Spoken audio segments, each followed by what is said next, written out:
The war had ended, though the wind still carried its taste. Smoke, salt, and the faint tang of iron left after swords have spoken their last.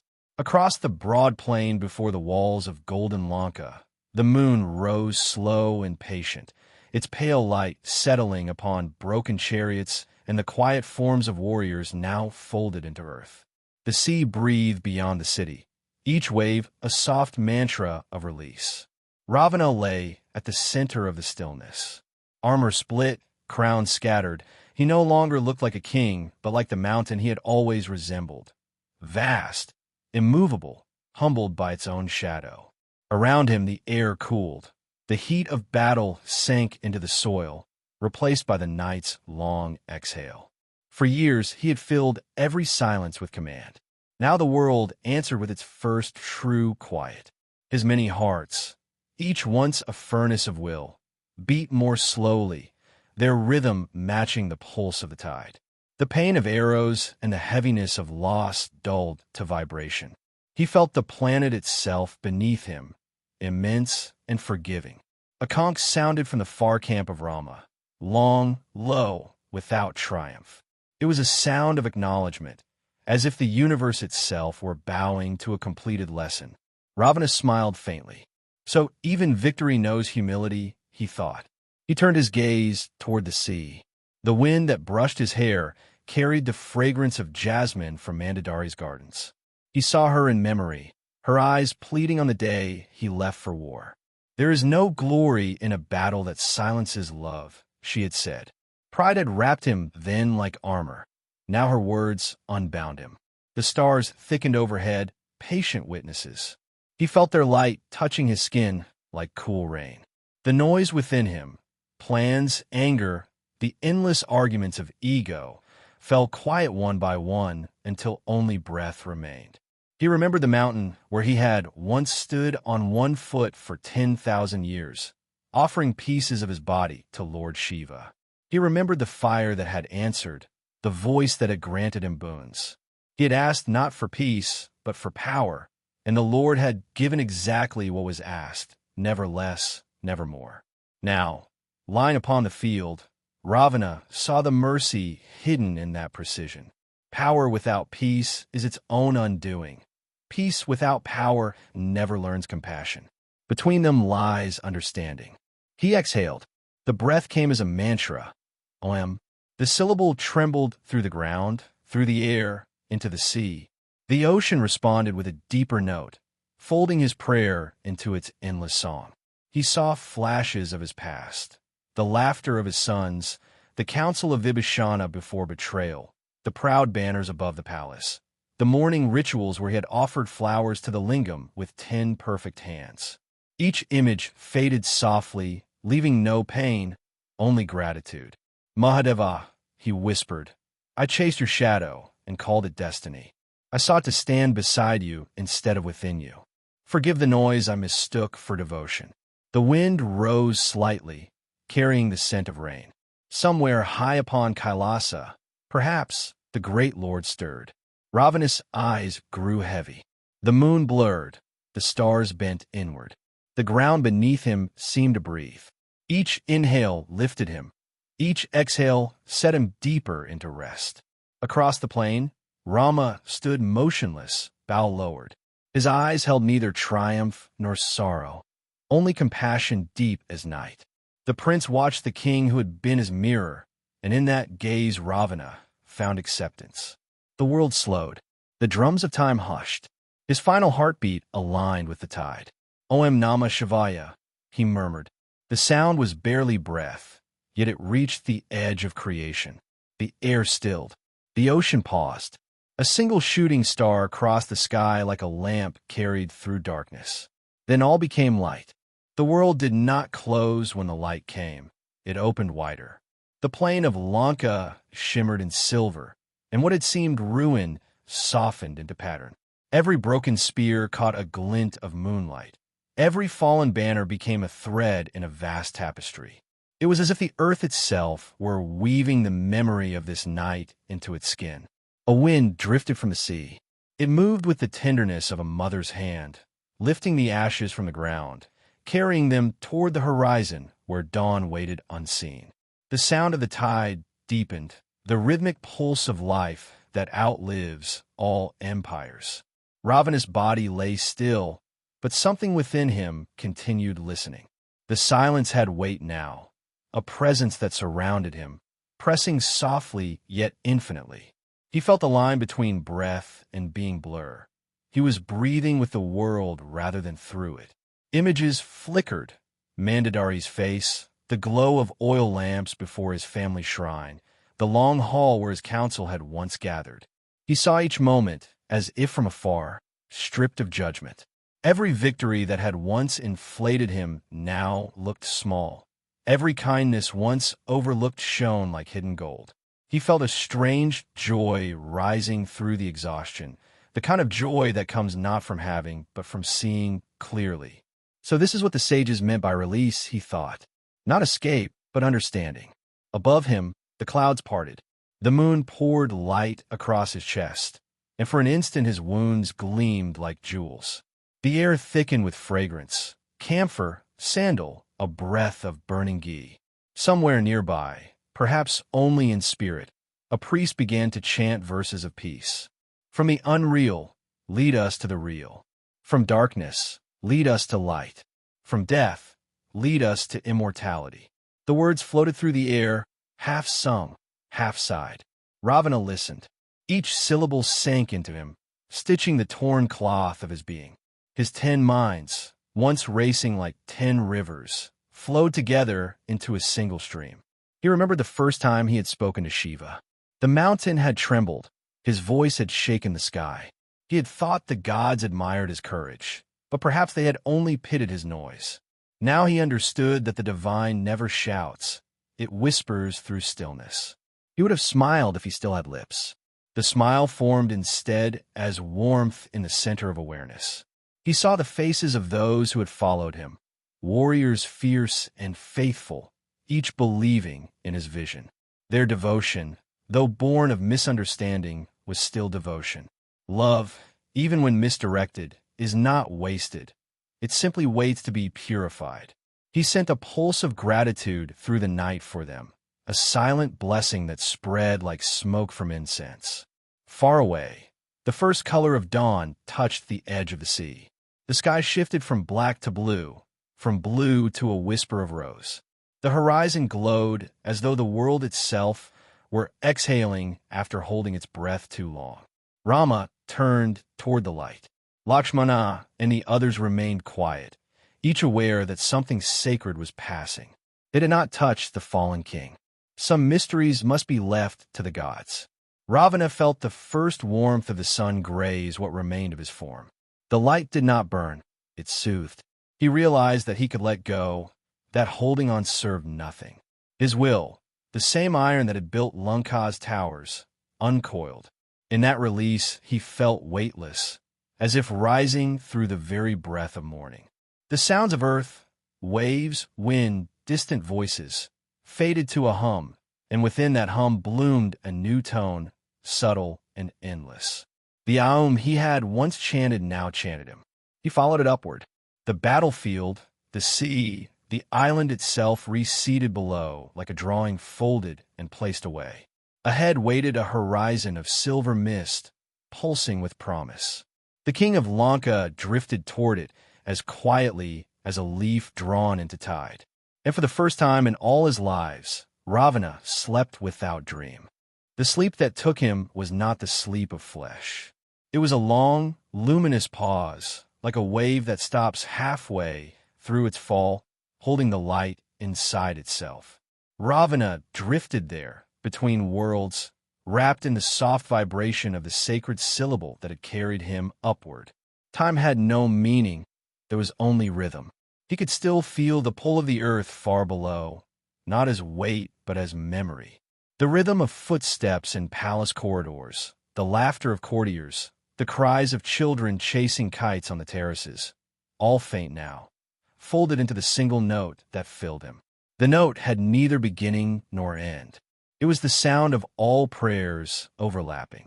A shape emerged within that brightness, slender, robed in twilight colors. Its face was hidden, but its presence was familiar, calm, patient, intimate as breath. When it spoke, the voice arrived without sound, a thought shaped like wind. Ravana, king of men and demons, sleeper of pride, awakened to seeing. The word seeing rippled through him, and the light shifted. He found himself standing, or perhaps remembering how to stand, on the edge of a vast plain. It glowed like moonstone, endless in every direction. Rivers of silver ran through it, carrying reflections instead of water. The air smelled of rain and burnt offerings. He realized he was not alone. Around him moved countless lights, each a soul shedding its armor of form. Some bright as dawn, some faint as embers, yet all peaceful. Their movement created no noise, only the soft rustle of understanding.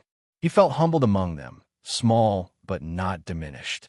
The veiled figure beside him gestured toward the horizon. There, rising out of the plain, was a mountain shaped from luminous smoke. Its summit disappeared into stars. "The mountain of memory," said the voice. "All who pass must climb it, for at its peak waits balance." Ravana looked upward. The slope gleamed with scenes, moving pictures of life, each alive with scent and feeling. He saw himself at every age, the studious boy chanting under trees, the warrior crowned by flames, the monarch gazing over golden walls. Each step toward the mountain drew one scene closer until he walked within it. He entered his own past as though through water. The roar of crowds filled his ears. It was the day he first sat upon the throne. Mandodari stood beside him, eyes bright with both love and warning. Priests chanted blessings. Trumpets declared eternity. He remembered the taste of that moment. The sweetness of worship turned toward himself. Standing within it now, he felt only tenderness for that young, blind pride. "Forgive him," whispered the guide. "I do," said Ravana, and the image dissolved like incense smoke. Next came battlefields, the conquest of the northern realms, the humbling of celestial warriors. He watched without thrill. Victory looked different from above. It was simply the movement of balance restoring itself. Then came the scene that had defined his legend. The abduction, the flight through the skies with a weeping goddess in his grasp. The wind howled around him. His heart had thundered with triumph and terror. Now, standing again within that memory, he reached out and touched the air where she had once sat. It glowed briefly, then cooled. "I mistook beauty for possession," he said quietly, "and love for conquest." The mountain answered with a sigh of wind, neither reproach nor approval, only release. He climbed higher. Each step grew lighter. He saw himself arguing with sages, mocking their restraint, offering riches in exchange for blessings. He saw the faces of those he had wronged, yet none turned away. Every image, when faced, folded itself into light. The mountain began to shine from within, as though forgiveness were the hidden or it had always contained. At the summit, a vast plain opened again, but this time the light was golden, not silver. In its center burned a flame that did not consume. Ravana approached, sensing that all roads ended here. The flame spoke without words, its warmth entering him like a memory of home. "You have seen the mirrors. What remains?" Ravana knelt. "Only gratitude, and the wish that my story soften hearts rather than harden them." "Then rise not as king," said the flame, "but as witness. What you learned through fire, teach through calm." The words sank deep, becoming a seed. The mountain, the plain, the lights, all folded into brightness. Ravana felt himself dissolve once more, not as loss, but as expansion. The note that had carried him from earth returned, richer, more complete. It sang through him, and he sang through it. He was falling upward toward peace. The golden brightness thinned to a dawn-colored mist. Ravana felt as though he were standing on the inside of the first morning ever made. The air glowed, not with heat, but with understanding. Beneath his feet, a path unfolded, woven from the same light that lived in his own chest. Every step forward sounded like the word peace spoken slowly. He looked down through the mist, and saw Lanka again, but gentled. The fires of war had cooled into plumes of pale smoke. The sea lapped at the island's edges as if washing its wounds. Birds were returning, cautious, curious. Somewhere Mandadari walked among the ruins with a lamp, her face calm in the small, steadfast way of one who has accepted both loss and love. The sight filled him with something deeper than pride, continuance.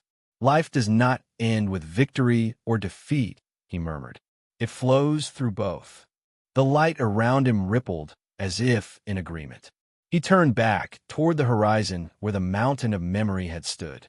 In its place now stretched an endless plain of still water, smooth as glass. On its surface floated lotuses of flame, his deeds purified. They burned without smoke. He realized he could step upon the water, and so he did. Each step sent circles outward, soft rings that joined until the whole lake shimmered with motion. A gentle voice arose, one he had known since before he had words, the voice of the world itself.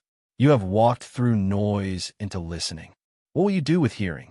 I will serve, Ravana answered. Let my fire become warmth, my story a mirror. Let those who rage see calm within their own reflection. The voice sighed, wind through forest leaves, surf against coral. Then sleep in the heart of the earth until you are called by remembrance. When men speak of pride and repentance, you will breathe through their speech. When they light lamps to Shiva, you will stand unseen in the flame. The lake brightened. The lotuses closed like eyes settling into meditation. Ravana felt himself drawn downward, not falling but resting, folding into layers of light that felt like soil and sky at once. The sensation was tender, the way a mother gathers her child into arms at twilight. As he sank, he glimpsed the many worlds stacked like petals, realms of gods, of ancestors, of dreaming mortals. Between each flowed the same quiet current, the pulse he had come to recognize as Shiva's breath. It moved through everything, binding creation without binding it. He whispered into that current, I am yours, Madhava. In me, let all noise rest. At that instant, the current entered him.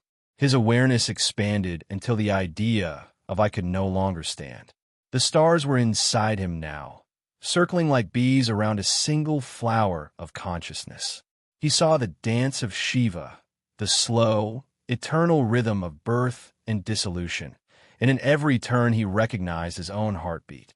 He became the space between drumbeats, the pause that gives meaning to sound. A long peace settled over him. It had the taste of mountain rain and the texture of silence in a temple before dawn. No thought stirred, yet awareness did not fade. The world continued to move, and he moved with it, weightless, invisible, content. In the distance, he heard Rama's voice reciting a final prayer for the fallen. The words drifted upward through the plains, finding him even here. May all warriors who fell in duty find rest. May even the proud know compassion. May every soul return to its source. The blessing wrapped around him like a shawl of light. Ravana smiled, not as king or conqueror, but as a child recognized by his brother. He understood then that love had no sides, only circles. He turned his awareness once more toward Kailasa, the great mountain that stands both in heaven and within the heart. For a moment he saw its snow peaks gleam, and upon them the still form of Shiva seated in meditation. The Lord's eyes were closed, yet a small curve touched his lips, as if the cosmic dancer smiled at the quiet return of one of his own flames. A deep contentment filled Ravana, stretching through every fragment of what he had been. He felt the field, the sea, the moon, and the mountain all breathing together. The syllable Aum rose once more, vast and clear, until there was nothing left to distinguish sound from listener. When it faded, he was gone, dissolved into the rhythm that will someday call him again. The plain of Lanka lay peaceful beneath the first full light of day. Soldiers stirred, gathering the wounded, tending fires that now warmed instead of burned. In the hush between their movements, a single bird sang, its notes pure and steady. Some said it was the spirit of the king himself, singing gratitude to the dawn. Others said it was the world remembering balance. And above them all, the sea continued its song, timeless, tireless, whispering the same refrain over and over, a lullaby for gods and men alike. Om Namah Shivaya. The moment the syllable faded, the world around him expanded like a breath drawn by the universe itself. Ravana felt no break, no jolt of awakening, only a soft widening, as if the air had folded back to reveal a second sky. The boundaries of flesh were gone. The thought of edges itself seemed childish. He drifted within brightness, so complete it behaved like darkness, light too vast to be named. At first there was only vibration. It pulsed gently through him, the same heartbeat he had heard in the stillness of death. He realized it was not his own pulse, but the rhythm of creation, and that he had always moved within it unknowingly. Now he was aware, and awareness itself was motion. From that motion rose color, the blue of deep sleep, the gold of forgiveness, the silver of memory. They rippled around him, weaving a corridor through which he seemed to glide. He sensed presences nearby, old as mountains, soft as clouds. They did not speak, they remembered. In their remembrance he felt welcome. A low tone sounded pure and round. It rolled through the brightness like a bell struck at the beginning of time.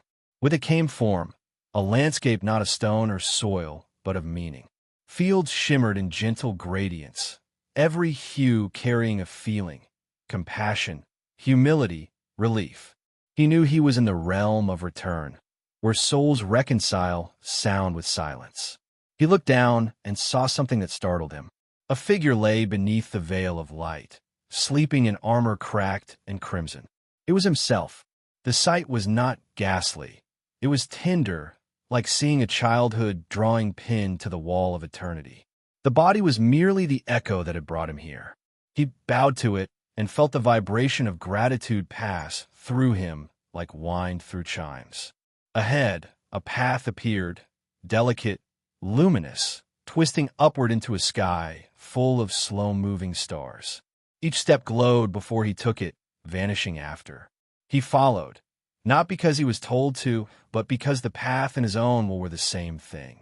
Memories accompanied him, but now they floated beside rather than within. They were companions, not captors. He saw again the temple of his boyhood, the scent of burning leaves in the evening, his father reciting hymns that felt like maps. He saw the faces of brothers and rivals, the rise of a city, the glitter of triumph. Each image folded into the next, until the years looked like waves breaking upon one shore. At one bend of the path he paused. The air trembled, and a shape emerged, a being robed in the color of dawn before sunrise. Its eyes were steady wells of patience. "Walk," it said, and the word was both command and comfort. "Every sound you ever made waits ahead to be answered." Ravana nodded. The figure turned and moved before him, its feet leaving ripples of light. Around them the path widened into a plane of mirrors, each reflecting not his face but the intentions behind his acts. In one mirror he saw anger, sharp and bright as a blade. In another, love hidden beneath pride. In a third, fear disguised as ambition. The reflections did not accuse, they revealed. And as he looked, each softened, the edges blurring until they shone like dew. Seeing itself became purification. They came to a river so still that its surface seemed solid. The guide gestured, and upon the water floated 1,000 lotus buds, each glowing faintly. "These are the prayers you left unfinished," said the voice. "Finish them now." Ravana reached out.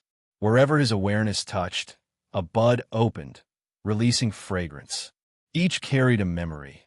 The moment he spared an enemy, the time he smiled at a child, the rare mornings when he prayed without asking for anything.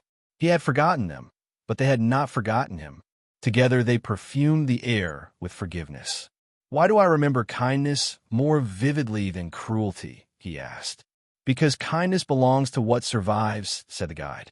"Cruelty dissolves once it is seen. Light has no quarrel with shadow once the sun has risen."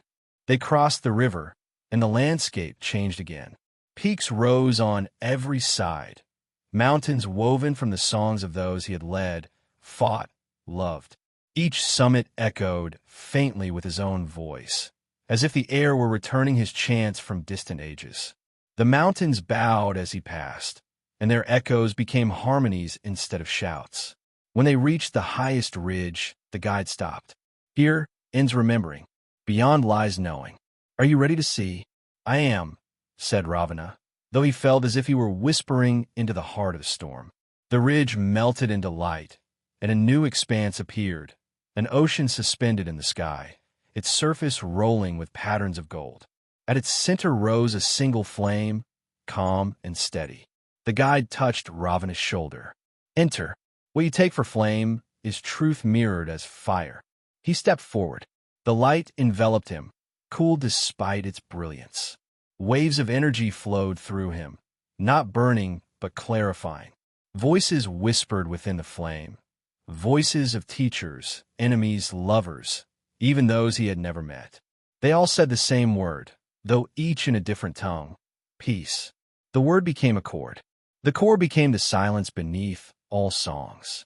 Ravana bowed, and the world bowed with him. The flame did not blind him. It welcomed him. Within its calm center, he discovered movement, circles within circles, the slow whirl of creation.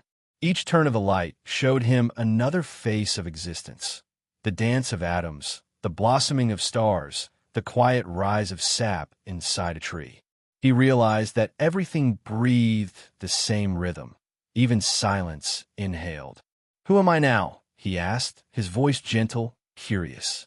The flame answered not with speech, but with a feeling, a vibration that shaped itself into understanding. "You are witness. You are the echo that has learned to listen." He bowed again, and the act felt endless. When he straightened, the flame spread outward until it became horizon. Its light condensed into shapes, figures woven of memory and meaning. He saw Mandodari, luminous, serene, holding a garland that glowed with his own forgotten virtues. She smiled, and the smile was not for him alone. It was for the completion of a circle. He saw his brothers, Kumbhakarna vast and peaceful in his cosmic sleep, Vibhishana radiant with the calm of Dharma fulfilled. He saw Indrajit, his beloved son, standing beside them, eyes bright with devotion. None spoke, but their silence sang. It told him that love never dies, it only changes its name. Tears formed, though he had no eyes. They fell as pearls of light into the flame below, sending ripples across eternity. Where each pearl touched, a new world awakened somewhere, small and green, its inhabitants fated to learn compassion. The guide reappeared beside him, the veil now almost transparent. "You have seen the breadth of love," it said. "Now you must see the depth of consequence. Not punishment, understanding." The light dimmed to amber. Around them opened a great hall made of twilight. Its ceiling was the cosmos, its floor the mirror of time. From its walls hung countless banners woven from human breath, each one a life still in progress. They stirred gently, rustling like leaves in autumn. The guide gestured. "These are threads of those your choices touched." Ravana approached the nearest banner. Images shimmered upon it. A soldier lying wounded, his final thought a prayer for mercy. A mother whispering a son's name that would never be answered. A poet inspired by tales of the mighty king, writing verses that would teach pride and humility alike. Each life was a note in the same song. He reached out. Where his awareness brushed the fabric, colors brightened, pain eased. "Can I change them?" he asked. "Not change," said the guide. "Bless. Each note remains itself, but your listening brings harmony." He moved along the hall, touching banner after banner. Wherever he passed, the music of the place softened. He began to hear harmony rising, tiny at first, then full as an ocean. It was as if the entire hall exhaled in gratitude. At the far end stood a doorway, framed by fire. Beyond it waited a night sky filled with slow-turning galaxies. The fire did not threaten. It beckoned like a teacher's gaze. "This is the threshold between learning and service," said the guide. Beyond it lies the realm of intention, where beings become what they truly mean. Ravana hesitated. Am I worthy to pass? You are curious, the guide replied. That is worthiness enough. He stepped through. At once he felt weight return, not heaviness, but purpose. The sky bent around him. Constellations rearranged into patterns resembling script. Each star was a syllable. The words they formed were ancient yet clear. Every act seeks home. Every soul is a doorway. Walk until you are the door. He understood. To walk was to allow light through. To stand still was to block it. The universe itself moved by yielding. Ahead, a vast shape loomed, a wheel made of light and shadow turning together. It was the law of cause, the rhythm of becoming. Its spokes were seasons, its rim the boundary between forgetting and remembering. As he approached, the wheel slowed. In its center sat a figure robed in starlight, neither male nor female, its face both stern and kind. Who keeps the wheel? Ravana asked. I do not keep, the figure said. I observe. The wheel turns itself. Ravana knelt. Then what is my place in its turning? To become still without halting, said the figure. To be movement aware of itself. The wheel shimmered. He saw countless lives unfolding across ages. Kings rising and falling, rivers carving mountains, fire consuming and renewing. He recognized his own patterns among them. The hunger for greatness, the slow awakening to gentleness. They repeated across centuries in different names, each iteration refining the note of understanding. Do you see? Asked the guardian of the wheel.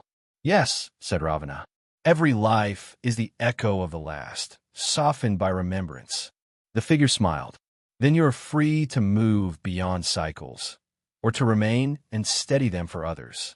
Both are forms of rest. He looked upon the turning rim, hypnotized by its grace. If I step beyond, what becomes of those still circling? They continue until someone among them listens. The listener frees them. He bowed his head. Then let me be the listener. The wheel brightened, its light washing through him. The guardian raised a hand in blessing. So, it is chosen, and the hall, the banners, even the flame dissolved into a hum so deep it seemed to come from nowhere and everywhere. The guide's voice followed like a breeze. Remember, to listen is to heal. Ravana drifted once more into radiance, carrying that command like a jewel. The radiance gathered itself into a gentle tide and set him upon a shore that was not of earth yet felt familiar. It was the realm of intention, a country woven from vows. Here, paths did not cross, they harmonized. Rivers did not cut the land, they braided it. And wherever a being resolved upon goodness, the very ground brightened as if pleased to be chosen. Ravana stood with the ease of a thought that has stopped straining. The air was fragrant in a way that memory alone can be. Lamp smoke, first rain, pages of palm leaf scripture warmed by sun. Across a wide meadow, figures glided, some robed in quiet, some clothed in work. Each bore an aura that was an answer to a question they had long carried. He sensed their purposes without needing names. The healer who would be born among droughts, the teacher destined for a child who would change a city, the poet who would give a widow the words that let her breathe again. A presence drew near, softer than before, almost indistinguishable from the meadow's light. Ravana recognized the guide, now not as an other, but as the clarity that rises when one stops insisting. It gestured toward a tree whose trunk was pure tone, whose leaves were small, translucent mantras trembling in a wind that never exhausted itself. Here, said the guide, vows ripen, not the vows of conquest, but of return. Ravana approached the tree. Between two roots the earth opened into a shallow mirror. Within it he did not see his face. He saw needs, not cravings, but the soft pleas that rose wherever life forgot itself. A soldier about to lift his hand in anger wished for an interruption. A priest needed to remember why he once wept at dawn. A young queen, terrified of rule, longed for a voice that told her rule was not ownership but listening. None of them knew that their wishes were prayers. The mirror knew. He knelt, though his kneeling made no sound, and let his awareness become wide. The mirror brightened, as if relieved. From a tree a leaf fell, then another, then dozens, each a syllable of willingness. They landed upon the surface and dissolved into small circles of light that drifted outward toward the lives that had called them. He felt no strain in the offering. The giving was a remembering. I am not separate from what asks.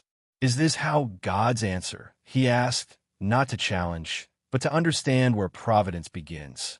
It is how we answer, said the guide. The word God names the place where being stops refusing. A long quiet followed, sweet, unembarrassed, simple. In it, Ravana became aware of a smaller pulse within the meadow, like a heartbeat beneath the larger hum.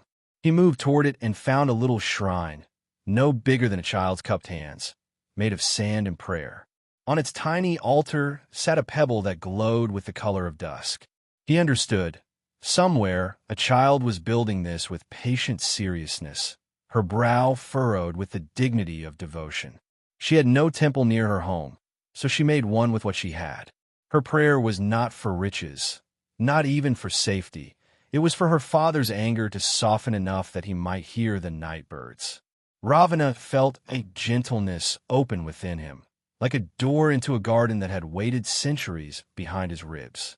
Let me be the coolness in his breath, he whispered. A wind rose from the meadow and carried his wish outward. In a far-off corner of the mortal world, a man paused with his hand half raised, and the night bird sang just loudly enough to arrange his silence into listening. He remained by the shrine a while, not guarding it, simply basking in what it proved, that a universe as large as this can turn upon the hinge of one small, sincere request. Once, he said, smiling at the guide, I believed only great acts matter. Greatness, the guide replied, is how small acts look from far away. They walked again. The realm of intention shifted to a colonnade where each pillar was a quality: patience, truth, courage, tenderness, each humming its note. Between the pillars hung thin veils of light, and as he passed through them, they flavored him, the way incense flavors the air. He felt patience cool his will to hurry, truth straighten him without harshness, courage render him weightless, tenderness remove his desire to win. At the end of the colonnade stood a threshold. No door, only a change in the texture of space, like the difference between shade and the moment just before rain. On its far side lay a dimmer expanse, not bleak but muted. This was the field of forgotten vows, where intentions once chosen had been laid down in fatigue or fear. They were not lost. They were sleeping. He stepped into that dusk with the care one uses when entering a room where dear friends rest. Shapes stirred, half-formed promises, left behind beginnings, the warmed seats of former zeal. They recognized him not as a judge, but as a fellow traveler who had also set down too many things. He touched them with attention and watched them become clearer. A son's resolve to forgive his father, a recluse's plan to share his grain, a ruler's quiet promise to bow to his poorest subject. Each, when seen without demand, rose like a lotus from silt. That is the law, the guide murmured. What is seen need not be forced. Seeing is the first service. Ravana moved among the sleeping vows as a gardener moves among herbs, nostrils filled with subtle fragrances that do not ask to be named. Where his awareness lingered, a vow brightened and resumed its journey toward a living mind. He did not choose which to tend. Nearness chose for him. After a while, the dusk softened, as if having released what it could. He returned to the colonnade, and there the guide awaited, luminous with approval that contained no pride. You have learned listening, it said. There remains only one more gate in this section of the way, the gate of forgiving the self. The mountain of memory taught me much, he answered, but I feel the last thread still knotted. The guide led him to a small court open to the sky. In its center stood a basin filled with water, so clear it seemed like polished air. Look, the guide said. He gazed into the basin and saw not scenes this time, but motives, the quick flinches that had made him crueler than he meant, the hidden tremors that had driven him to parade strength when tenderness would have sufficed. He expected shame.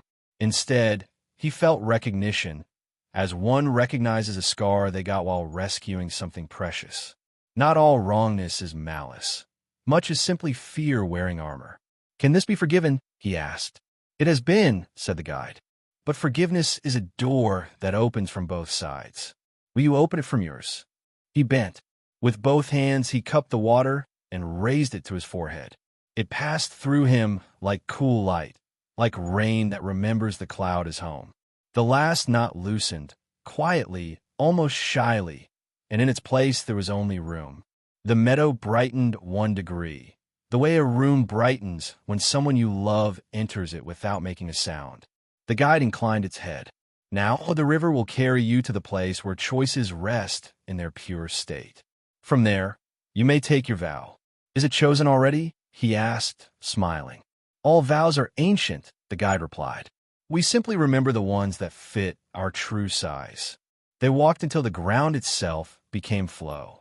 He felt the current lift him, a movement as gentle as being lifted from a chair by a friend, as precise as the moment a mantra finds its meter. The realm of intention receded. The river of pure choosing rose to meet him like a mirror that had been waiting for the face that does not insist. He drifted onward, light and ready. The current bore him gently onward, winding through a twilight that shimmered with hidden color. The river seemed to flow through both time and thought.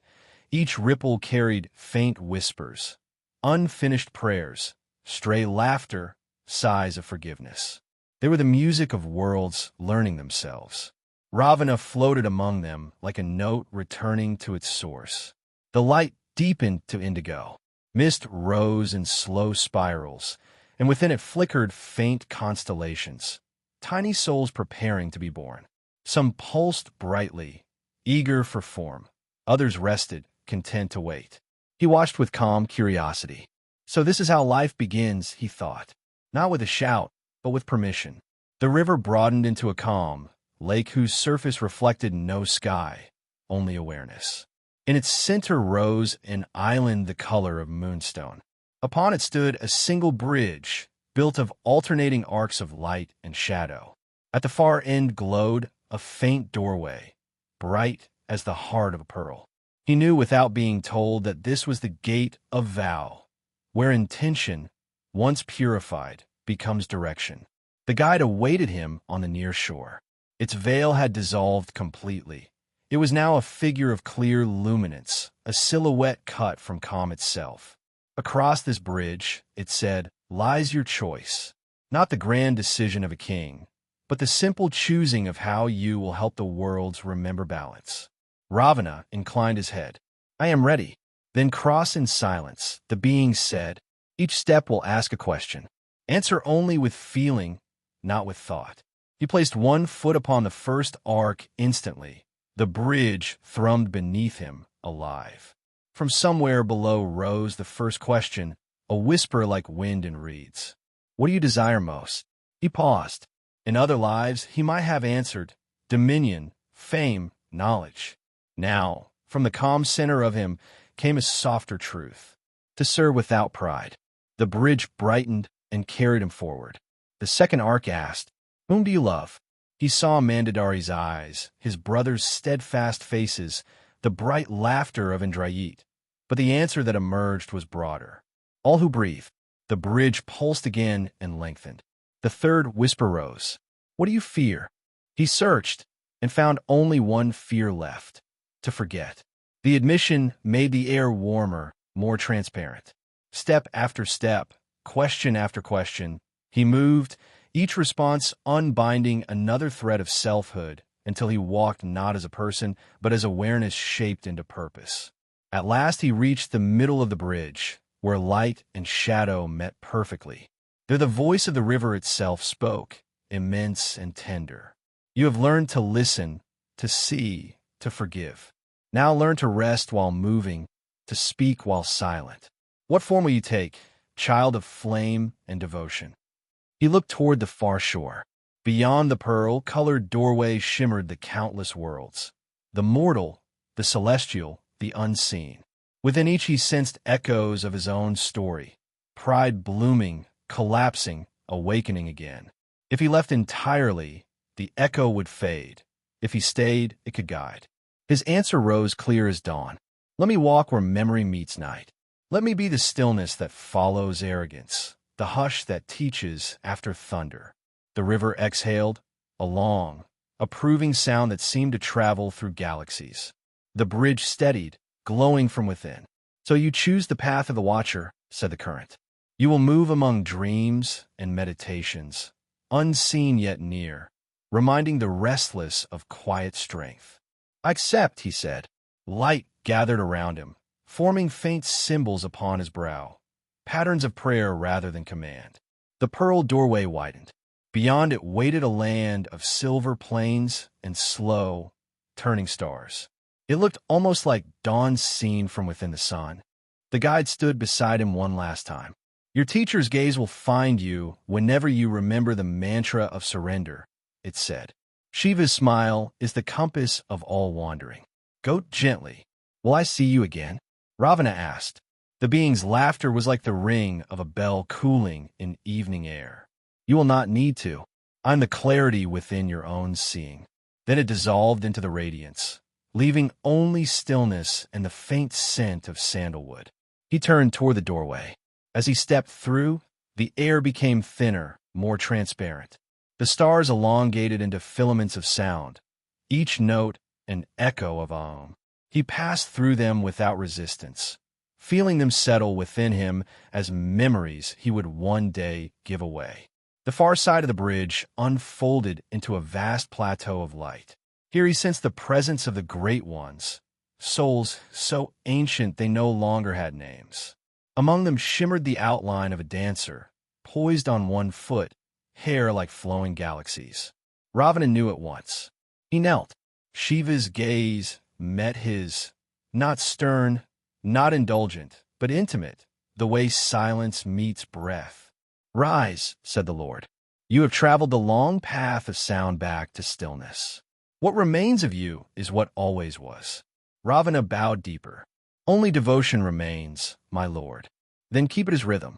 Where life forgets, be the pause. Where power burns, be the coolness that teaches gentleness. Thus shall you serve until time itself rests. The plateau blazed briefly, then dimmed into serenity. Ravana felt himself stretch into that command like a seed accepting rain. The light folded around him once more, not as concealment, but as belonging. And somewhere far below, in a world turning slowly toward morning, a monk at prayer heard a low hum rise from the earth. Ancient, solemn, comforting. He smiled without knowing why, and whispered the words that had become Ravana's truth. Om Namah Shivaya. The sun that opened within him did not rise or set. It glowed through everything like breath that had learned to shine. As Ravana drifted onward, the brightness arranged itself into forms that were not stone but meaning. Columns woven from rhythm, archways braided from pause, floors tiled with echo of prayers that learned to rest. He knew without being told that he had arrived at the Temple of Light, the hall where sound remembers its source. There are no doors, only thresholds. Each threshold recognized him the way water recognizes a returning wave. He entered and felt the soft adjustment of welcome, like a shawl placed across shoulders that had not known they were cold. The air itself hummed, low, uninsistent. That hum did not ask to be heard. It invited listening. Beings moved within the hall, luminous as lanterns in rain. Some tended lamps that were not fire but attention. Others tuned the quiet so it would support new worlds. Nothing hurried, yet nothing delayed. A figure approached, bright and steady, face like a sunrise that had decided to speak. Ravana recognized the presence that had guided him before. Welcome, it said, and the word arrived as warmth along his spine. Here we practice resonance. Here we learn to make peace audible. How does one practice peace? Ravana asked. By listening until listening turns to shaping, the guide replied. You carried storms through many lives. Lay them here, and they will become rain. It touched his brow, and the temple unfolded into a chamber without edges. Around him rose the music of his history, not as accusation, but as unfinished chords. The clang of weapons softened into bronze bells. The roar of pride thinned to wind over tall grass. Even the cry that had once riven his heart dissolved into a tone that could support sleep. "Now add your yes," the guide whispered. Ravana let attention widen, and where it touched the music, harmony appeared. Harshness found its answering note. Restlessness found a rhythm. The work did not tire him. It felt like placing fallen fruit back into a bowl. He sensed other rooms beside his, separated not by walls but by gentleness.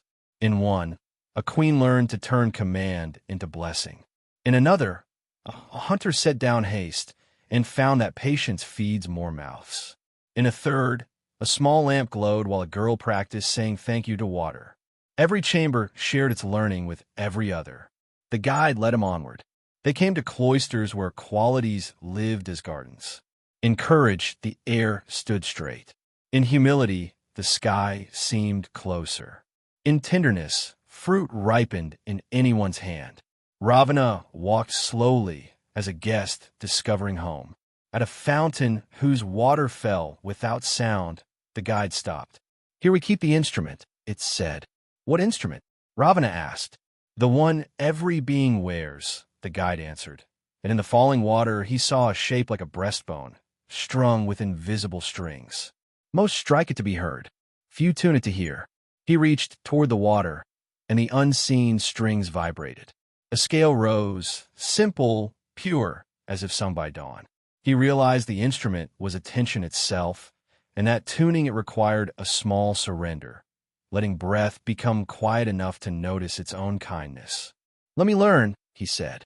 The guide smiled, not with lips, but with atmosphere, and placed a hand above the fountain. Light gathered into a bow. It lowered the bow through silence, and a note bloomed that sounded like mercy remembering its job. Ravana followed with his own awareness. The second note arrived, a patient companion. When both settled, the room brightened.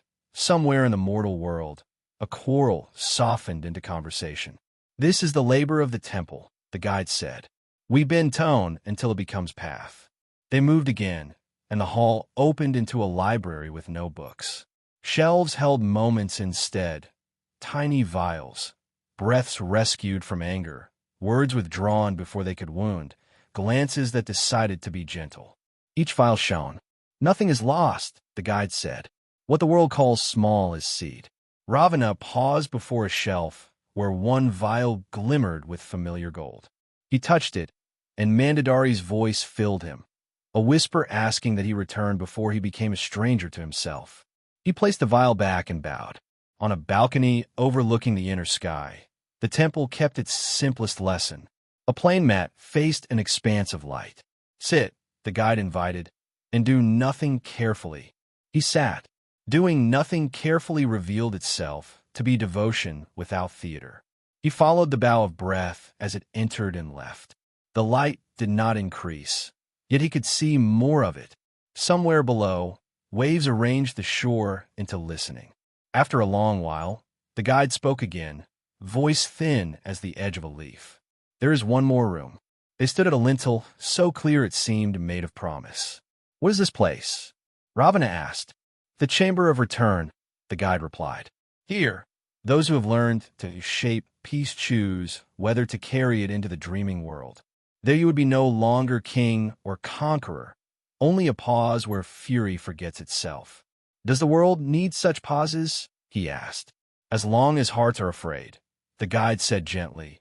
"Someone must hold the quiet." Ravana looked back over the temple, the gardens, the rooms of resonance, the library of spared words, the balcony where light waited without impatience. He felt no push, only an alignment. "I will go," he said. The guide inclined its head. Bells did not ring. Instead, birds somewhere outside agreed. The lintel brightened. Beyond it, he sensed the tender weight of living. He stepped forward, carrying with him the tone he had helped to tune, the bow of breath, and the simplest vow in any language. "Let me be quiet enough for others to rest." The threshold dissolved behind him like mist warmed by sun. Ahead stretched a wide plain of silver grass. Every blade bent toward the same invisible center, swaying to a rhythm that was both heartbeat and hymn. The air held the scent of beginnings, the faint sweetness of fruit not yet ripened, rain still thinking about falling. He walked without destination, each step leaving no mark, yet spreading a calm that traveled farther than distance. Birds wheeled above him, each wing beat the echo of a mantra. Their flight sketched mandalas against the high light, patterns so harmonious that even the sky seemed to hum approval. Soon the ground rose gently, and he saw what might once have been a mountain. Its slopes were made of translucent stone, not hard but alive, glowing softly from within. Streams of light ran down its sides like rivers made of patience. At its summit stood a vast circle of flame that neither consumed nor smoked. This, he knew, was the heart of the temple, the Agnes Stamba, the pillar of light. The guide walked beside him again, quiet as a promise kept. Every being passes through this fire, it said. Few stay long enough to see that it does not burn. Ravana approached. The heat was gentle, almost affectionate. Within its glow he could see figures, souls in their last refinement, each allowing the last husk of fear to fall away. Their shadows vanished first, absorbed by brightness. Then the brightness folded them into itself. They did not disappear.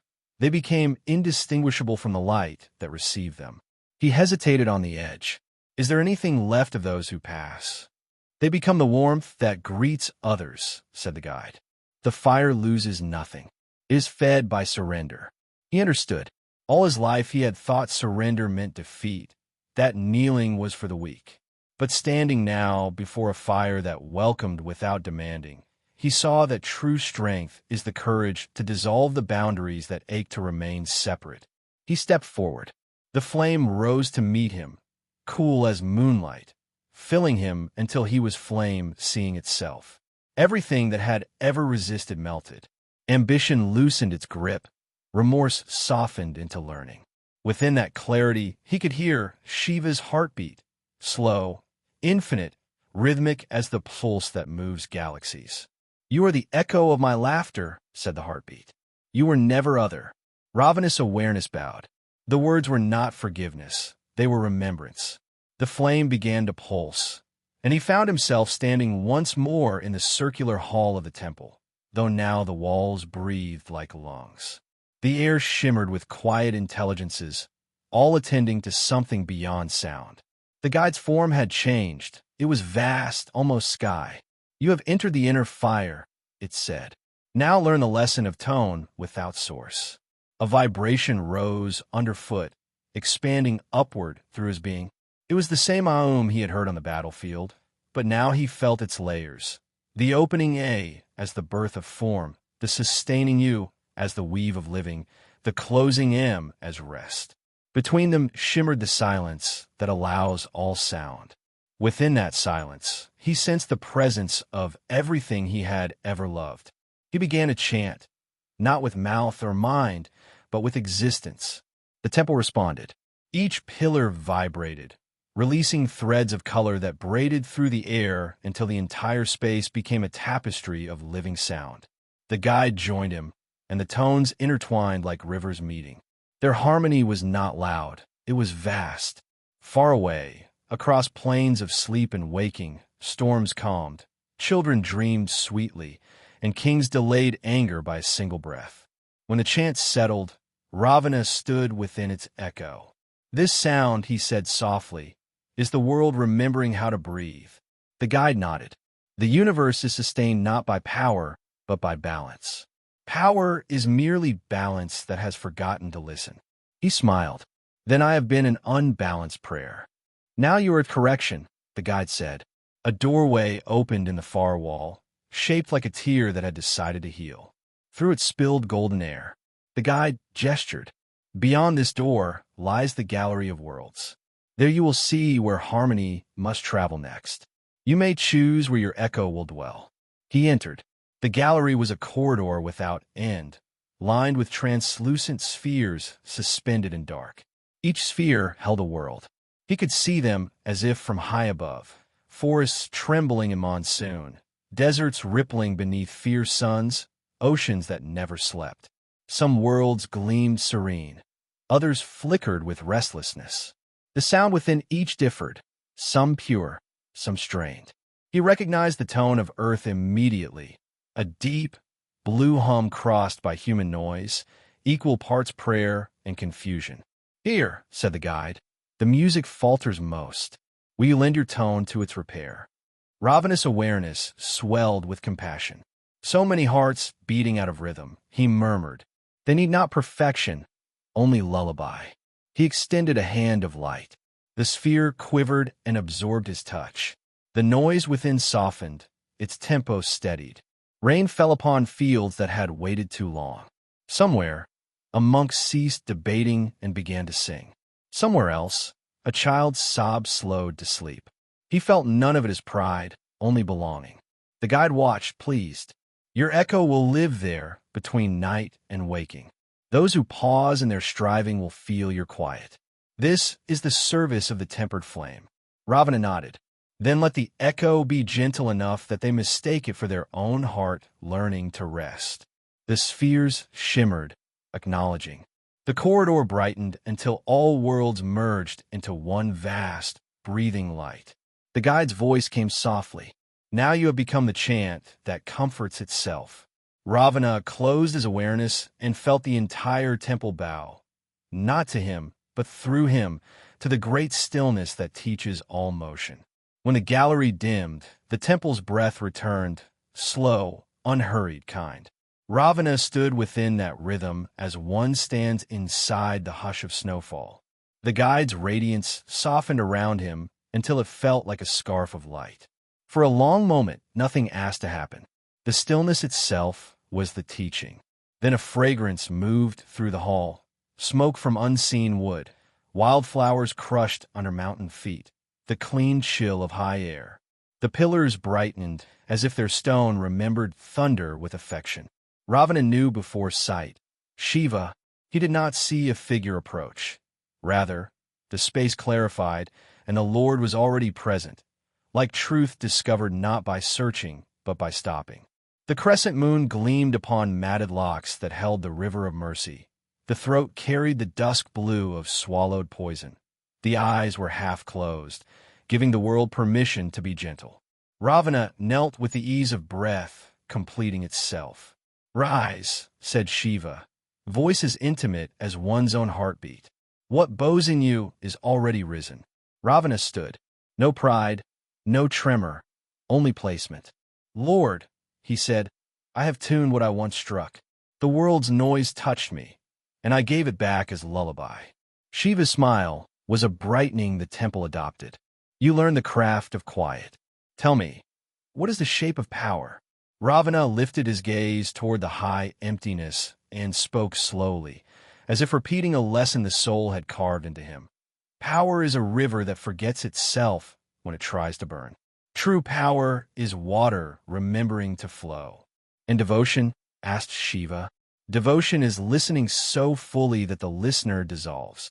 A pulse went through the temple, like water approving of a stone that finally settled in its right place.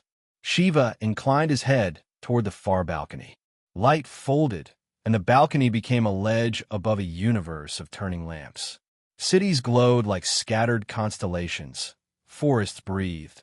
Oceans turned their slow pages. Voices rose, prayers, laughter, bargaining grief. None was excluded. The Lord stood beside Ravana, both of them facing the common altar of all breathing things. "They are not separate from you," said Shiva. "You were once their noise. Now you may be their pause." Ravana's awareness widened to 1,000 small scenes. In a village on a coastal edge, an old woman stood at her door with a brass lamp, shielding the flame from wind with the curve of her hand. The wind, remembering gentleness, bent around her. On a caravan road, 2 merchants argued over a weight of grain. One suddenly sighed, as if a hand had pressed a cool cloth to his forehead, and the scales leveled. In a palace shaded by fig trees, a young queen practiced the discipline of hearing servants before advisors. Her crown felt lighter. In a stone cell, a monk realized his anger at the world had been a refusal to weep. He wept, and the stone softened. Ravana recognized none, yet belonged to all. He felt his old ferocity, now turned precise and tender, move outward as placement. Not intrusion, not erasure, setting things in their true relation so they could sing. Shiva glanced at him, the glance of a teacher pleased not by result but by the student's shape. "There is a last tuning," the Lord said. "You learn to make harmony from your own chords. Now, tune your silence with mine." The word silence opened a chamber that had waited inside his ribs since the first mountain vow. It was not empty there. Mercy lived in the walls. Ravana closed his awareness and allowed the Lord's vast quiet to seat itself within him as a guest who required no ceremony. For an unmeasured time they stood, not two presences sharing a room, but one stillness agreeing with itself. When his awareness opened, the temple seemed farther and nearer at once. Distance had lost its job. "Lord," he said softly, "what remains for me to be?"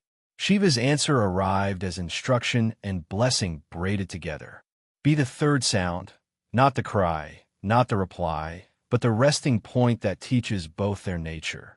When a blade shakes in a hand, be the pause that shows it its reflection.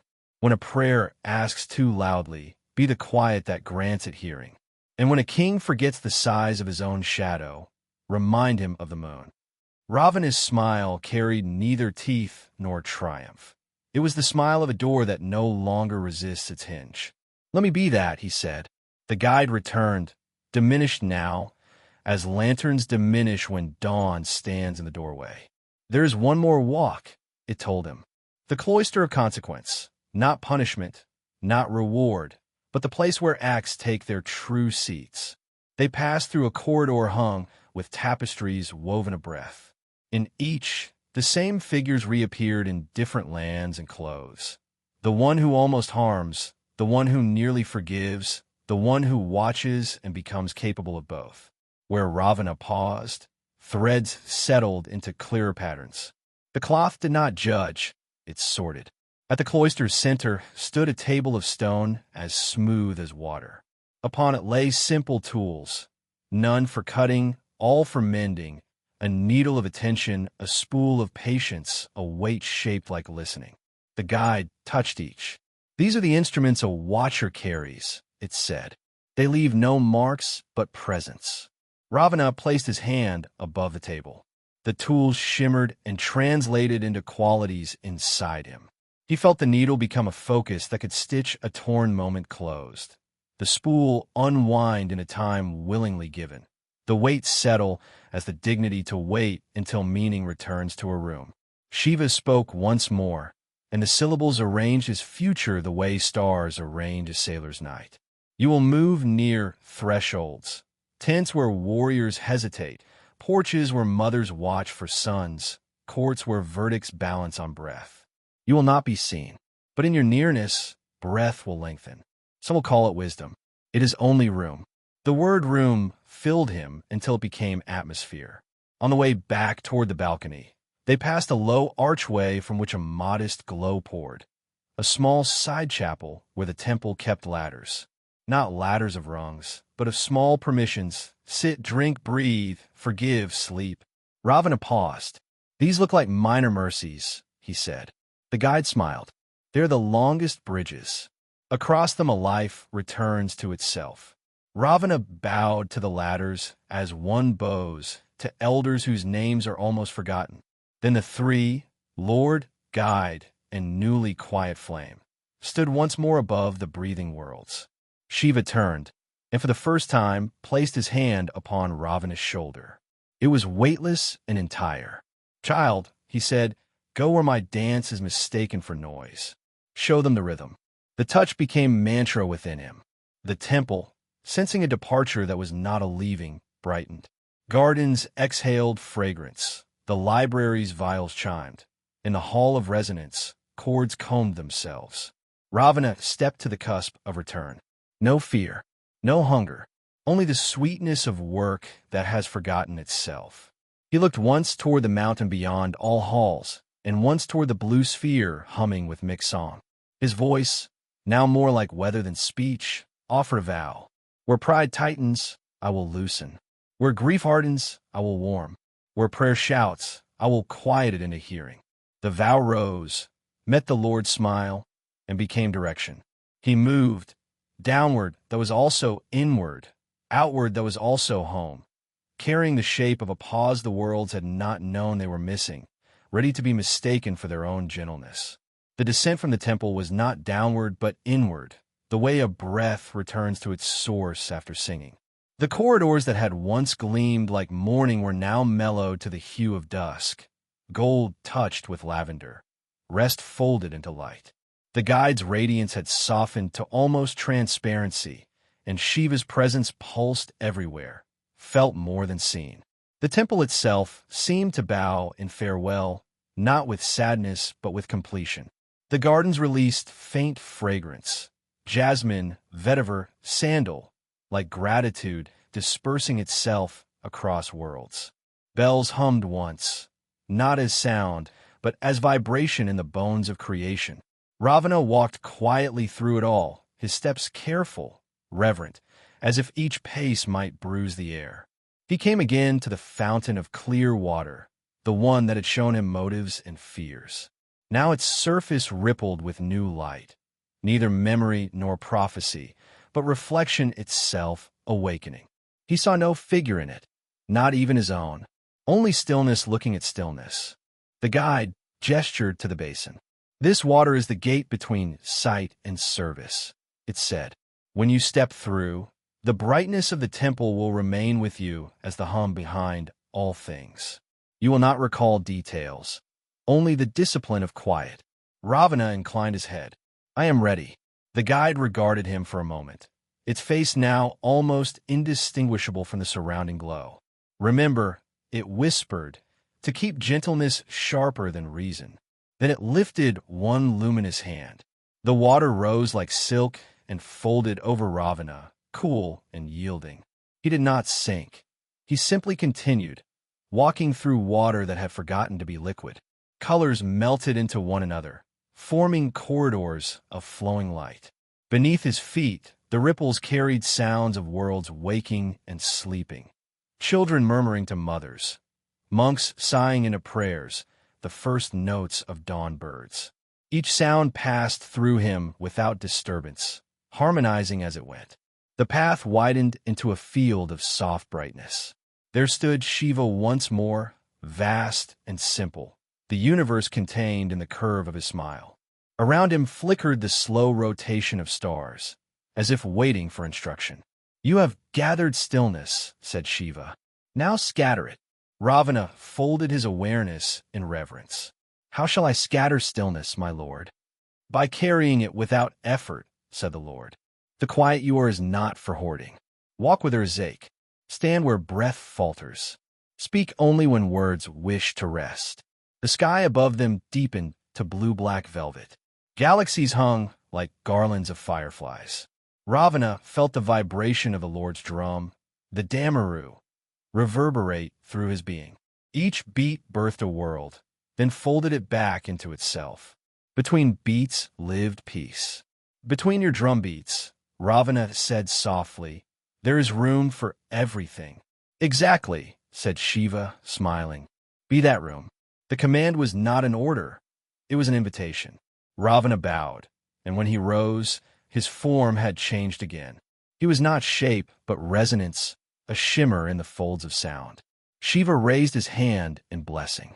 When you find pride swelling in a heart, enter through the ear as a sigh. When despair tightens the chest, arrive as the breath that loosens it. When seekers grow weary, lie upon their lids as rest. You are no longer Ravana the king. You are the listener who walks unseen. The Lord's hand lowered, and the light swelled until it became horizon. The temple receded behind him, still visible, yet belonging to another kind of time. He stood now at the border where divinity touches dream, where God steps softly so that men may not awaken too soon. The plain stretched endless before him, scattered with lamps. Each lamp was a life, fragile yet luminous. He began to walk among them. Where he passed, the air cooled. Flame steadied. A child rolled in sleep without nightmare.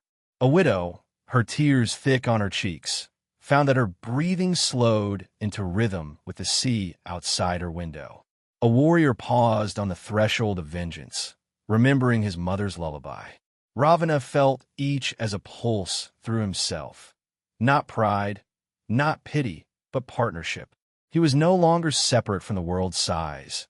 They were the tide that kept him in motion. He reached a place where the lamps grew sparse, a barren stretch where faith had thinned.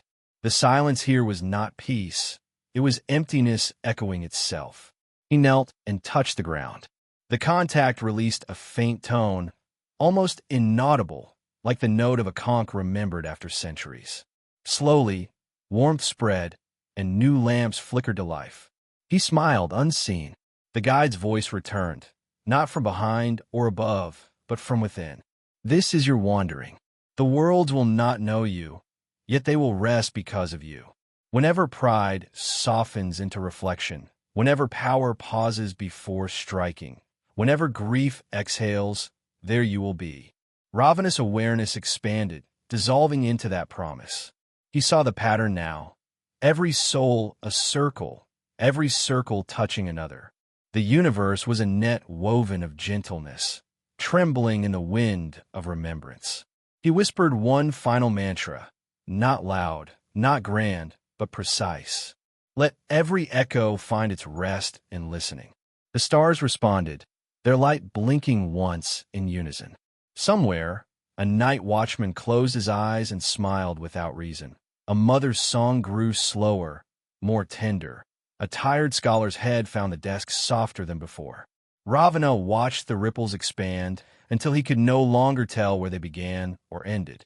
The rhythm of the Lord's drum returned, not as thunder, but as heartbeat, his and the world's indistinguishable. He turned once more toward the heavens, which now looked like the inside of an eyelid closing in gratitude. Then he vanished, not as light extinguished, but as warmth absorbed by morning. And in the stillness that followed, the temple bells of distant Kailasa chimed only once, their sound folding into silence like a sigh content to be understood. Night on the edge of the world is never empty. It hums, a low, patient sound, as if the earth itself were whispering its own lullaby. Into that hum Ravana moved, unseen and unhurried, an ember of stillness traveling the long roads between hearts. He was not wind, though wind helped him, not light, though lamps brightened when he was near.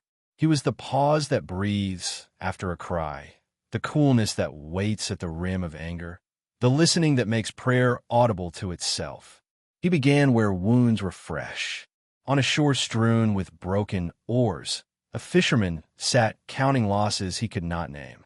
The sea had been unkind that week. Its mood had rubbed off on his own. Ravana settled beside him like evening. The man's hand, which had been clenched around nothing, slowly opened. He did not know why, only that the stars looked less like indifference and more like company. He slept without dreaming of waves.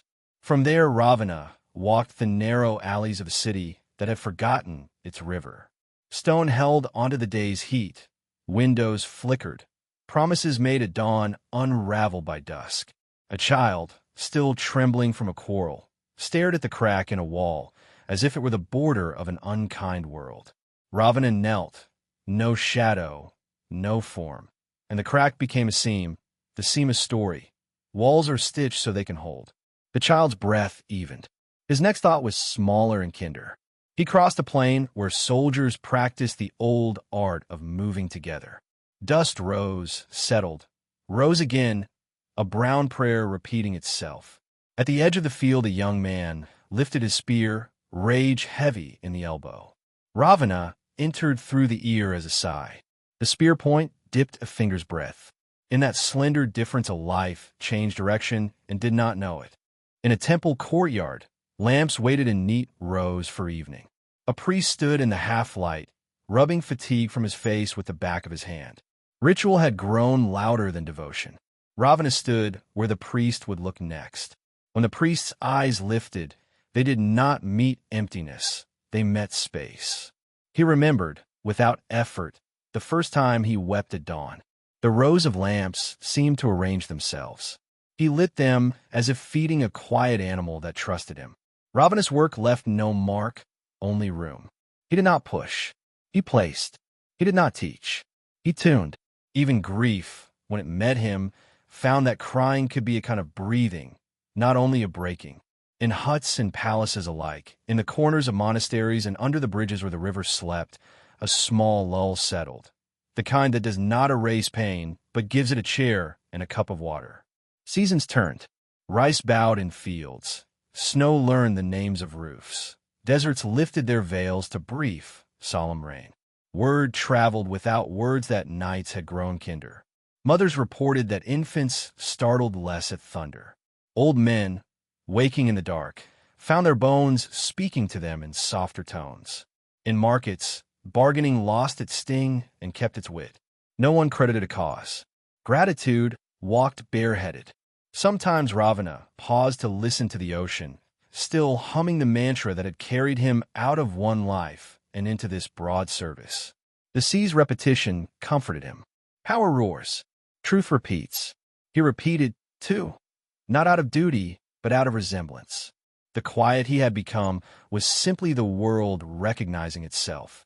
One dusk, on a hill that watched over both forest and city, he sensed a familiar flame, a queen's steadiness.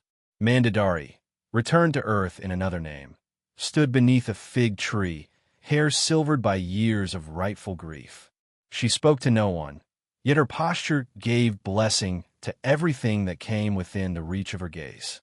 Ravana did not draw nearer. He only widened the air between her breaths.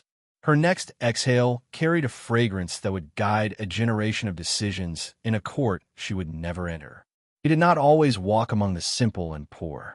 In chambers where law and pride exchange handshakes, he placed a chair for humility and left it empty until someone wondered who it was for. In rooms where maps spread like skins and fingers traced borders, he thickened the silence at key inches until a finger paused, reconsidered, withdrew. No treaty knew his name. Peace rarely needs signatures to be itself. He visited battlefields before they formed, those ghostly fields in the mind where fear rehearses. There he untied knots by noticing them. Many times a knot, grateful to be seen, undid itself. When it did not, he tied it again looser, so the next hand could manage it without cutting the rope. He stayed with the dying when their families had grown too tired to sit. He did not shine. He matched his quiet to the room's breath. A woman who had been afraid all her life released her grip on the blanket without feeling alone. A man who had commanded ships all his days saluted nothing in particular and smiled. Dependence, which had frightened him more than storms, fell away like a coat in warm weather. Ravana learned the art of leaving at the right second. A pause held too long becomes a hindrance. A coolness carried too far becomes chill. He stepped away when a child's own patience awoke, when a monk's laughter returned, when a judge put his pen down and waited for a story to finish before writing the verdict. It pleased him to be unneeded. The temple had taught him good quiet moves on. On certain nights, storm clouds gathered over the southern sea, and anyone listening could hear a low drum far beyond the horizon. It was only the mechanics of weather, some said. Others knew it as the Lord's rhythm, the widening between beats in which the world remembers how to be held. Ravana listened then, feeling himself counted not as number, but as agreement. A boy on a rooftop practiced saying the divine names in order, hoping to memorize what cannot be forgotten. He was diligent, reverent, anxious. Ravana brushed by him, a fingertip of air. The boy forgot the order and laughed, then began again, this time with his shoulders down. His voice sounded like water finding its level. A merchant returned to his shop after quarreling with his son. The door creaked, a small song of apology.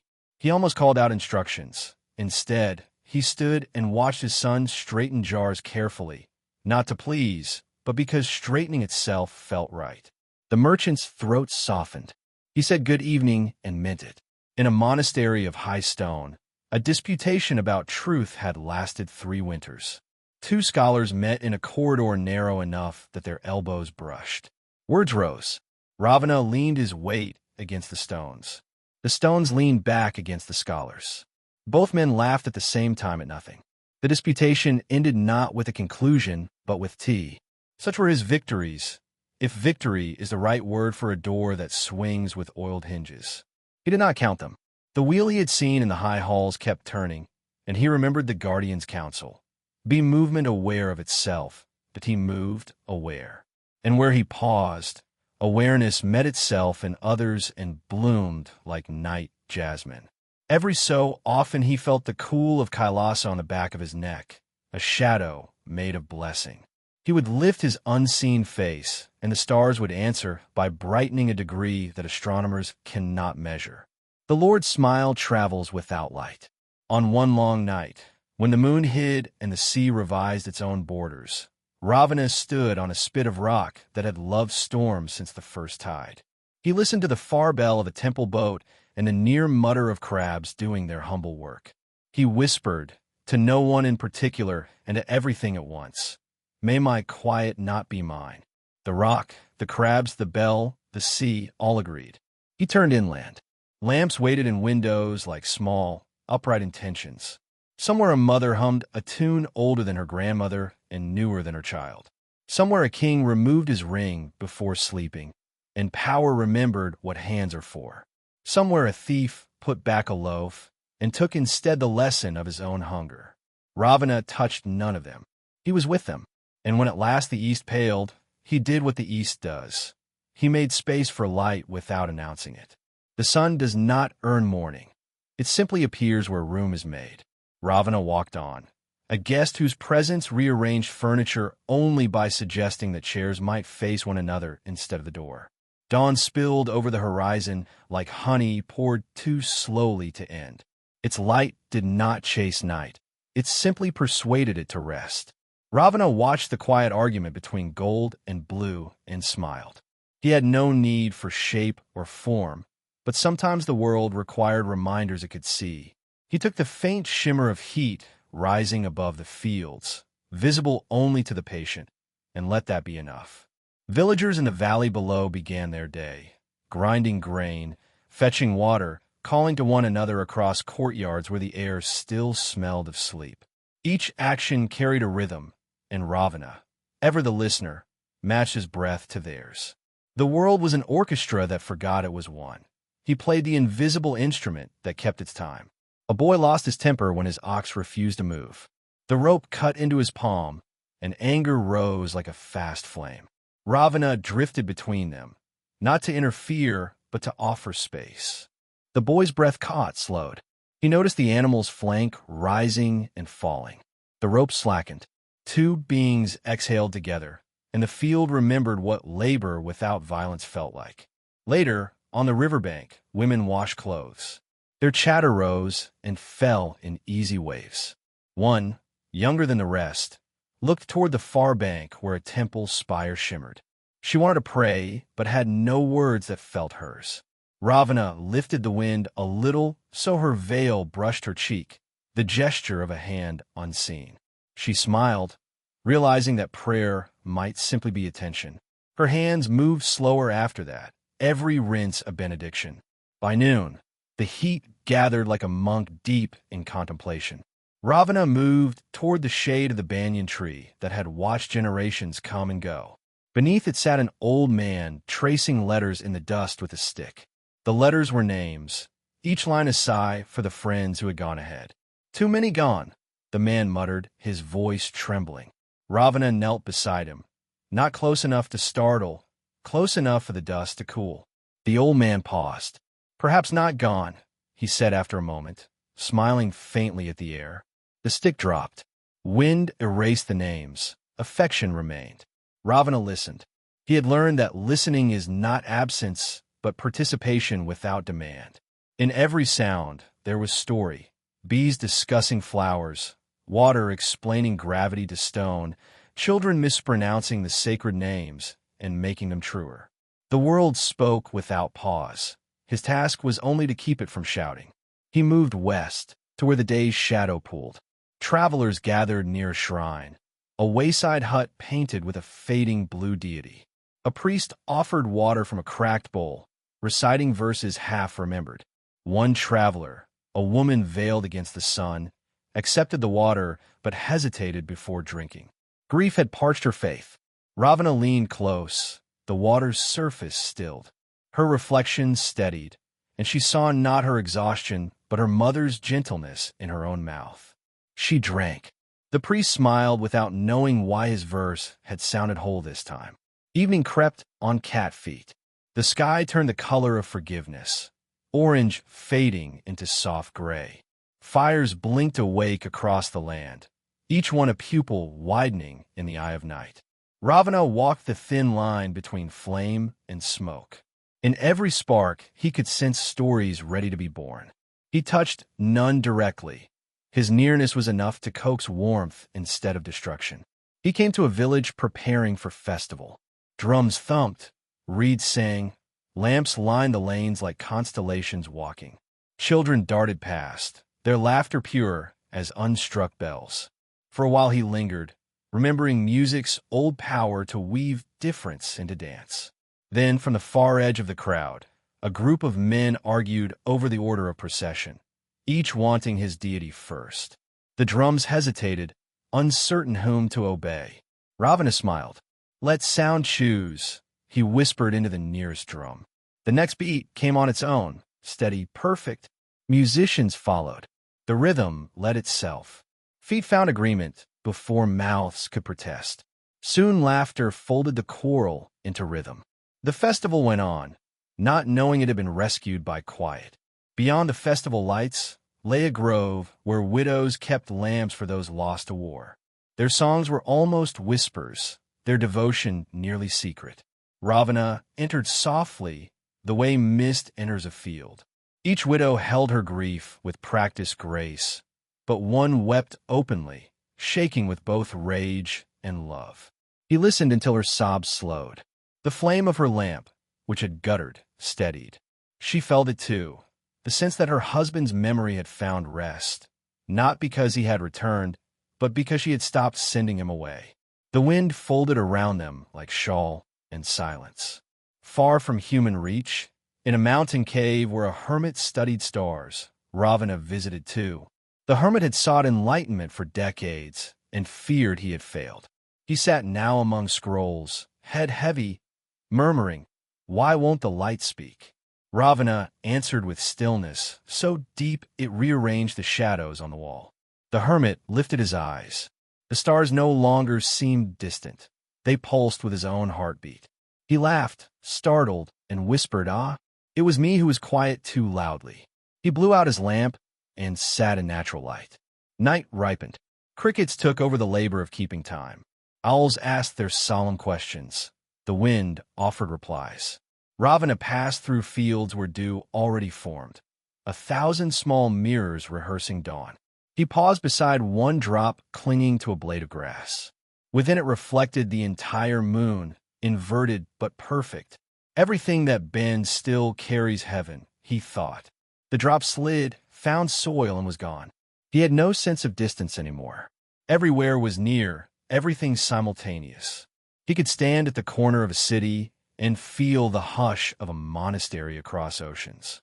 His memory had become geography, his compassion, direction. Yet he was never weary. Stillness does not tire. The heartbeat of the world kept him in motion, as constant as the Lord's drum. He remembered the mountain of memory, the bridge of questions, the fire that did not burn. Each had taught him to unmake himself a little more until only usefulness remained. Now he was usefulness breathing. The temple song followed him wherever he went, not as melody, but as atmosphere. At midnight, when even the restless finally rest, Ravana sat beside a small pond fed by moonlight. Frogs croaked like old men swapping tales. Reeds nodded in sympathy. He whispered into the water, "I see now, Lord, how mercy disguises itself as delay, how delay becomes teaching, how teaching becomes peace." The ripples carried his words outward. Somewhere a thunderhead formed. not to strike, but to reign. A soft voice rose from within, neither guide nor god, but his own awareness turned tender. Then the prayer is complete. He bowed to the pond, to the frogs, to the stars, and to the sleep he guarded in others. The night bowed back. Toward the third watch of night, the wind shifted and carried with it the smell of distant rain. It moved through mango leaves, through temple courtyards, through alleyways where cats owned the wisdom of shadows. Ravana followed that scent as a pilgrim follows a bell. The world was turning the page from one silence to another. He reached a crossroads where four roads disagreed about mourning. A shrine stood at the center, small as a memory and twice as patient. Its paint had peeled into maps. A lamp flickered inside, and an old caretaker nodded in a wooden chair, chin on chest. Two travelers approached from different directions and arrived at the same time. One a scholar carrying scrolls, the other a mason with dust in his mustache. They reached for the water pot together and startled like deer. The scholar, weary from arguing with books, almost spoke sharply. The mason, sore from stone, almost retorted. Ravana stood between their breaths. A pause appeared, thin as a hair and strong as a bridge. The scholar blinked first, then smiled. "Please." The mason drank, then tipped the pot so its last drop sang. "After you." The shrine brightened a shade that only moths notice.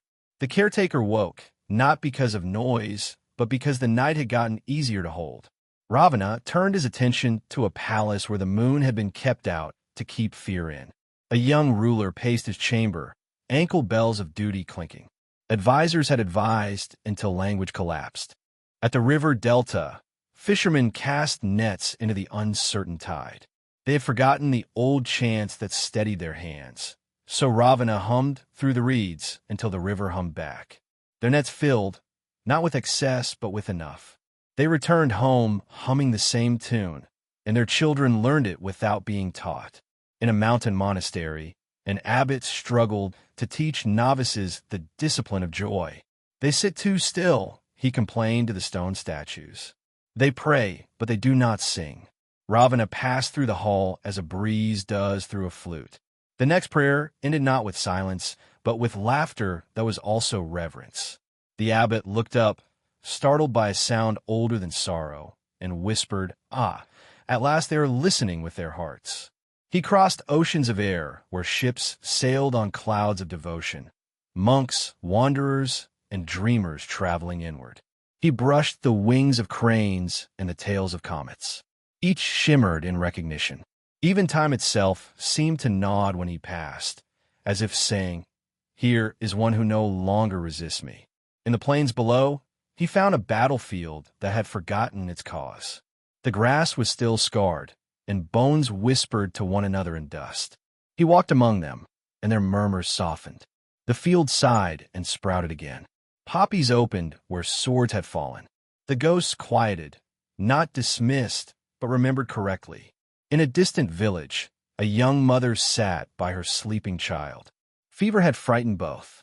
She dozed, head resting near the small heartbeat she feared to lose. Ravana lingered in the corner, invisible as breath, and gathered the excess heat into his own silence. The child stirred, sighed, and turned toward the cool pillow of dawn. The mother woke and smiled. "Thank you," she whispered, not knowing to whom. He bowed. No motion, only warmth, and moved on. At a festival by the sea, children built towers of sand and named them kingdoms. Waves arrived, erased them with equal grace, and withdrew. One boy frowned. "Why does it never stay?" Ravana's voice touched the back of his thought. "Because the sea likes playing with you more than serving you." The boy laughed, and the next tower he built was smaller but happier. Elsewhere, in a library that smelled of sandalwood and ink, a poet wrestled with words that refused to obey. He had been writing a hymn to the vanquished king for years, trying to make sense of pride and surrender. His candle flickered, his sigh became prayer. Ravana leaned close. The pen found rhythm. The poet wrote without knowing why. He walked beyond victory into listening, and the world learned sleep again. The ink dried with contentment. Ravana smiled. the poet would never know how close he had come to truth. Beyond lands and lifetimes, the universe itself began to hum differently. The old drumbeat of the Lord, dum-da, dum-da, dum, resonated softer now, with longer pauses between strokes. Within those pauses lived the breath of the eternal watcher. Creation had learned to rest while moving. At the edge of existence, Ravana stood once more before the mountain of memory. It was smaller now, not diminished, but serene, as if relieved of its need to tower. The river of cause and consequence circled it like a bracelet. The flame that once had tested him flickered in greeting. From his summit came a voice, familiar as heartbeat, eternal as distance. Shiva's voice. You have walked every sound back to stillness, Ravana. The world sings softer because of you. Will you return to me now? Ravana's answer was a smile that turned into radiance. I am already within you, Lord. The return was the walking itself. Then rest, said the voice, not as ending, but as presence. The mountain shone, the river widened. Ravana's light rose upward and inward at once, into the breath of the Lord, into the music between drumbeats, into the silence that holds creation steady. And somewhere in the waking world, a child stirred in sleep, hearing a whisper she could not name. You are loved even when you forget. A shepherd in another country looked at the same stars and felt them nearer. A widow in the far north dreamed of the sea, calm and forgiving.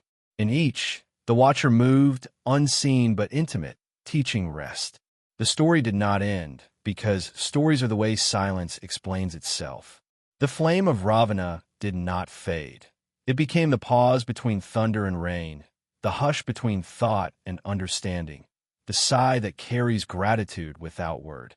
Everywhere, always when noise collapses and hearts exhale, he is there, the forgotten God who still walks the earth, the listener among prayers, the flame that cools, the eternal watcher.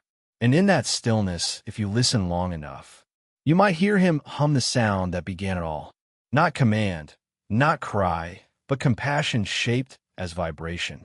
The world's oldest lullaby. Om Namah Shivaya.